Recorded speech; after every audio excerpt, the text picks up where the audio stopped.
கரூரில் புதிதாக 100 அமுதம் அங்காடிகள் திறக்க அரசு திட்டமிட்டுள்ளதாக அமைச்சர் செந்தில் பாலாஜி தெரிவித்துள்ளார்.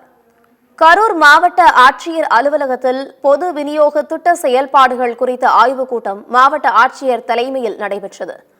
இதில் உணவுப் பொருள் வழங்கல் துறை அமைச்சர் சக்கரபாணி மற்றும் மின்சாரத்துறை அமைச்சர் செந்தில் பாலாஜி ஆகியோர் கலந்து கொண்டனர். கூட்டத்தில் பேசிய அமைச்சர் செந்தில் பாலாஜி கரூரில் புதிதாக 100 அமுதம் அங்காடிகள் திறக்க அரசு திட்டமிட்டுள்ளதாக தெரிவித்தார். 3 ஆண்டுகளில் கரூர் மாவட்டத்தில் 53 புதிய நியாய விலைக் கடைகளை திறந்து மக்களுக்கு எளிய வகையில் அந்த பொருட்கள் கொண்டு சேர்க்கக்கூடிய வகையில் அந்த கடைகளை திறப்பதற்கு முதலமைச்சருடைய வழிகாட்டுதலோடு அனுமதி வழங்கிய மாநில அமைச்சர் அவர்களுக்கு மாவட்ட நிர்வாகத்தின் சார்பாகவும் எனது சார்பாகவும் நன்றி என்போடு தெரிவித்துக் கொள்கின்றேன்.